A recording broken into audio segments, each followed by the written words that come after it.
Jackson, the leader of the Alberta New Democrats, and working hard in the legislature here. And I'm going to introduce, again, a friend of mine, Brian Mason. Thank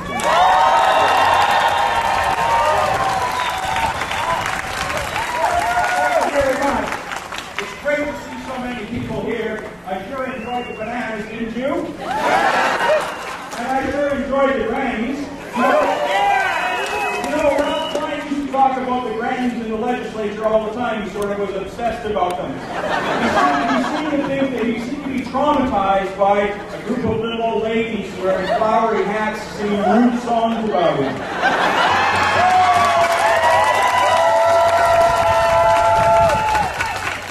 Oh, we got a lot of people here. Have we got any nurses here? Have we got any other healthcare professionals here? Have we got any senior citizens here? Have we got any kids here? And there's some people from Calgary. Well, we're all here then. Let's get on with it. You know, here we go again, folks. Once more, we have to fight to defend our birthright, which is our public health care system. You know, it bothers me that we keep having to do this, but you know what? I think we learned a lot back when Ralph Klein introduced the third wave. Because he went and tried to introduce a private two-tier healthcare system that the people of Alberta rejected. Iris Evans was the health minister, and she went around the province talking to people, and I followed her around the province. And people were mad, and they let the government know it. They let the government know that they don't want private health care. And you know what? We stopped them once, and we should sure as hell stop them again.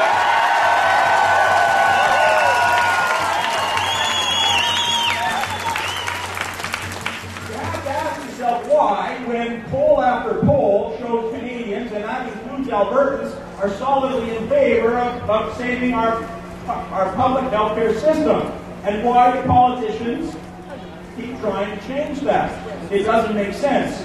But when you think about it, we spend $11 million a year on health care in Alberta, and across Canada it's probably 10 times as much. And there's just a whole bunch of big corporations that just drool over that money, and they want that money to come through them before we get a single health care service. They're beside themselves, looking at all of that public money not being spent on them. So the big insurance companies, the big healthcare providing companies, the nursing home companies, and especially the drug companies, put relentless pressure on governments right across Canada to do exactly what this government keeps trying to do. Fortunately, the people of this country and the people of this province are wise to them. And they have stood up time and again to protect our public health care system, and that is why we are here today, to do it one more time.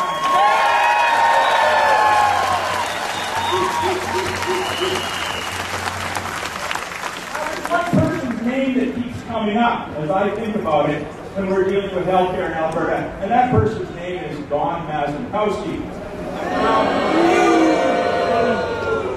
You may remember him as the Deputy Prime Minister in the most corrupt government in modern Canadian history, the Mulroney government.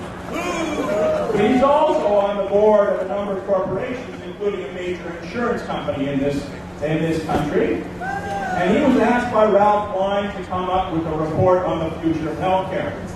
A couple other things you should know about Don Mazankowski. Other than his name is on the front of an empty hospital that the government built. And that is that he's a political mentor of one Ed Stellman. So when our Premier appointed Rocket Ronnie Leipert as the Minister of Health, he said, here's Mazankowski's report, you implement it. And that is exactly what Leipert is doing. He's not talking about what he's doing. One of the things they learned about the third wave is that you shouldn't have public participation. You shouldn't let the public know what's going on because they'll stand up and stop you. So this time, they were keeping their plans very close to their chest, and they're just bringing out one piece at a time. You know, they'll delist some healthcare services, and they'll privatize something, they'll get rid of health boards. They don't tell them in advance what they're doing. It makes it more difficult to stop them. But my friends, stop them we will.